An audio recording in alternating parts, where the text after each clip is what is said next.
हरे कृष्णा। ओम नमो नारायणाय नमः। ओम श्री तुलसी दैवे नमः। प्रिय भक्तजनों, आज का दिन अत्यंत पवित्र है। माघ मास की कृष्ण पक्ष की शर्तिला एकादशी का व्रत पूरा हो चुका है और अब हम द्वादशी तिथि पर पारण कर रहे हैं। इस शुभ अवसर पर आइए पूर्ण श्रद्धा और भक्ति से भगवान श्री हरि विष्णु की दिव्य कथाएं सुनते हैं। ये कथाएं हमारे जीवन को प्रकाशित करती है, पापों से मुक्ति दिलाती है और भक्ति का मार्ग दिखाती है। सबसे पहले क्षमा याचना। हे करुणा निधान भगवान श्री हरि विष्णु, हे पावन तुलसी माता, हे एकादशी देवी, हम आपके चरणों में सिर नवाते हैं। आज पारण से पहले हम सच्चे हृदय से प्रार्थना करते हैं, यदि इस एकादशी व्रत में जाने अनजाने में कोई नियम टूटा हो, आहार विहार में भूल हुई हो, विचारों में अशुद्धि आई हो, वचन से कोई कटुता निकली हो या आचरण में कोई चूक हुई हो, तो उसे हमारे अज्ञान का फल मानकर कृपा से क्षमा कर दीजिए। हे प्रभु, यदि हमारी श्रद्धा में थोड़ी भी कमी रही हो तो भी हमारे भाव को स्वीकार कर लीजिए। हे तुलसी माता, यदि पूजन, अर्पण या सेवा में कोई अशुद्धि हो गई हो तो अपने मातृत्व वात्सल्य से उसे शुद्ध कर दीजिए। अब हम शुद्ध मन, शांत चित्त और पूर्ण विश्वास के साथ द्वादशी के दिन व्रत पारण कर रहे हैं। कृपया इस व्रत को पूर्ण फल प्रदान कीजिए और हमारे परिवार, संतान, रिश्तेदार और सभी प्रियजनों की सदा रक्षा कीजिए, कल्याण कीजिए। जय हो, जय हो, जय श्री हरि। बहुत पुरानी बात है। एक साधारण लेकिन अत्यंत भक्तिमय दंपति थे। वर्षों बीत गए लेकिन उन्हें संतान का सुख नहीं मिला। उन्होंने अनेक व्रत किए, यज्ञ संपन्न किए, जड़ी बूटियों और उपचारों का सहारा लिया, लेकिन हर बार उम्मीद टूटती गई। हताश होकर पत्नी ने सोचा, अब केवल भगवान पर ही भरोसा है। उसने पूर्ण श्रद्धा से तुलसी माता का नित्य पूजन शुरू किया। हर सुबह स्नान कर स्वच्छ वस्त्र पहनकर तुलसी को जल अर्पित करती। तुलसी दल से भी श्री हरि विष्णु का पूजन करती और हर एकादशी का कठोर व्रत रखती। उसकी एक ही प्रार्थना होती, हे प्रभु, जो संतान मुझे प्राप्त हो उसकी रक्षा स्वयं ग्यारस माता एकादशी देवी करे। मेरी संतान कभी किसी बाधा से पीड़ित न हो।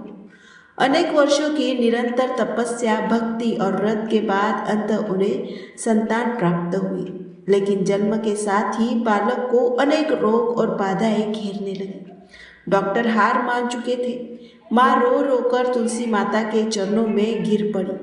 उनसे दीपक जलाया, घी का दिया लगाया और गारस माता का स्मरण किया। हे माता, आपने मुझे यह फल दिया है, अब इसकी रक्षा भी आप ही कीजिए।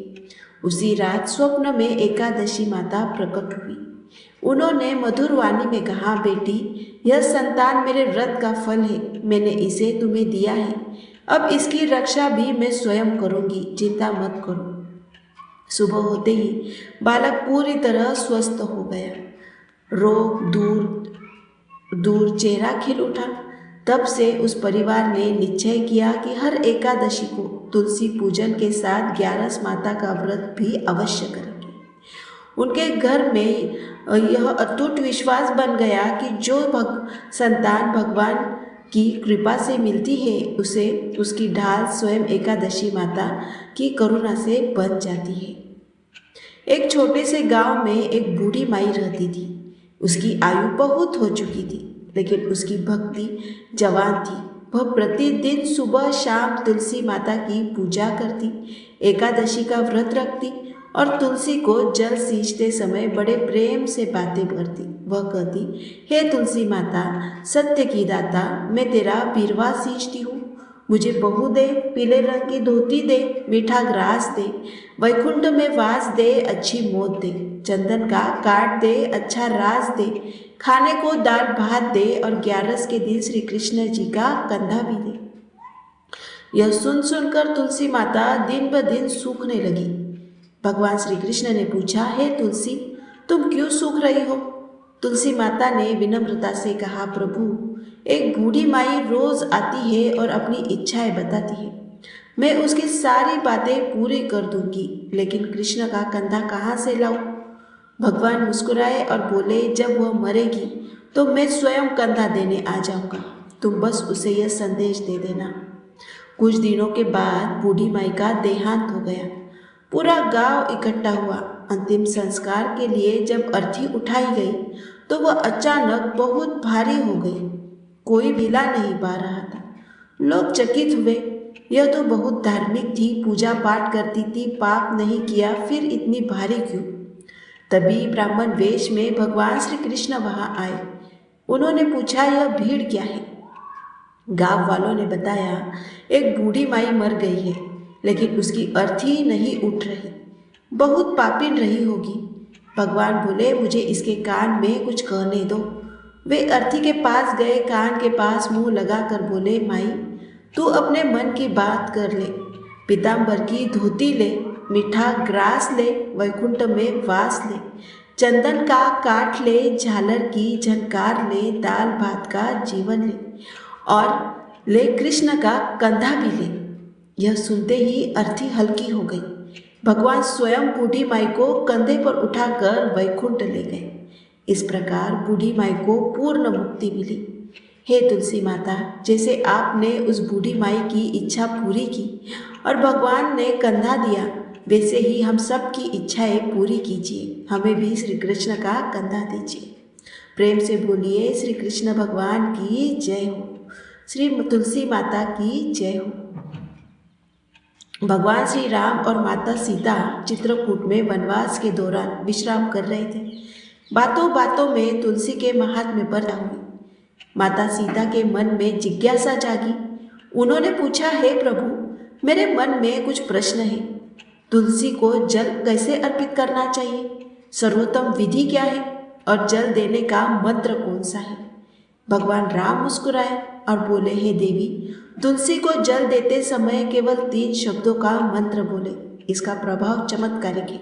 इससे गरीबी दूर होती है, माँ लक्ष्मी का घर में प्रवेश होता है, धन धान्य की प्राप्ति होती है और समस्त पाप नष्ट हो जाते हैं। वह मंत्र है ओम श्री हरिप्रिया नमः।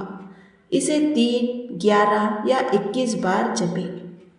भगवान एक समय दक्षिण दिशा में एक शोभायमान नगरी थी। वहाँ सुरेश नामक का ब्राह्मण था। जन्म से ब्राह्मण, लेकिन कर्म से महापापी।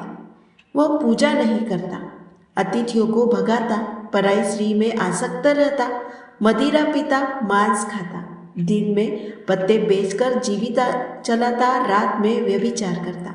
एक दिन पत्ते तोड़ने के लिए एक ऋषि के आश्रम के पास गया।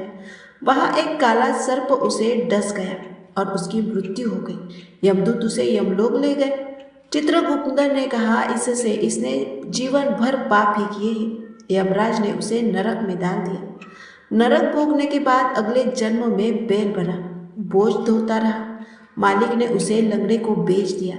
लंगड़ा उसकी पीठ पर बैठकर घूमता। 10 वर्ष बाद पर्वत चढ़ते समय बैल थक कर गिर पड़ा और मरने लगा। वहाँ लोग दया कर उसके मुंह में पानी डालने लगे। एक पुण्यात्मा ने अपना पुण्य दान किया, अन्य ने भी दिया। भीड़ में एक वैश्या भी थी, उसने भी अपना पुण्य बैल को दे दिया। बैल की मृत्यु हुई। यमलोक में चित्रगुप्त चकित हुए। वैश्या का पुण्य सबसे बड़ा था, जिससे सभी पाप नष्ट हो गए। यमराज ने उसे मनुष्य योनि का जन्म दिया। नया जन्म उत्तर ब्राह्मण कुल में मिला। पूर्व जन्म याद आए एक वैश्या को वह वैश्या को ढूंढने गया। वैश्या बूढ़ी हो चुकी थी। ब्राह्मण ने धन्यवाद दिया। वैश्या बोली, मैंने तो कोई पुण्य नहीं किया। मेरे घर में एक तोता है जो रोज एक मंत्र बोलता है।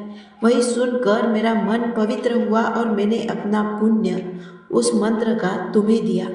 वे तोते के पास गए। तोता बोला, पिछले जन्म में मैं पंडित था, गुरुओं का अपमान किया, ज्ञान के घमंड में अंधा हो गया।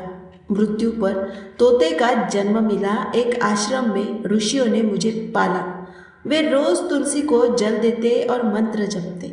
मैंने वह मंत्र रट लिया, ओम श्री हरिप्रिया नमः। इस मंत्र के प्रभाव से तोते की आयु 100 वर्ष की हो गई। चोर ने उसे चुराया, वैश्या ने खरीदा। वैश्या ने वैश्यावृत्ति छोड़ भक्ति शुरू कर दी। इस मंत्र के पुण्य से तीनों तोता, वैश्या, ब्राह्मण दिव्य विमान पर सवार हो वैकुंठ चले गए। भगवान राम ने कहा, हे सीता, देखो, केवल इस मंत्र से पाप नष्ट हुए, इसलिए रोज तुलसी को जल देते समय ओम श्री हरिप्रियाय नमः का जाप अवश्य करो।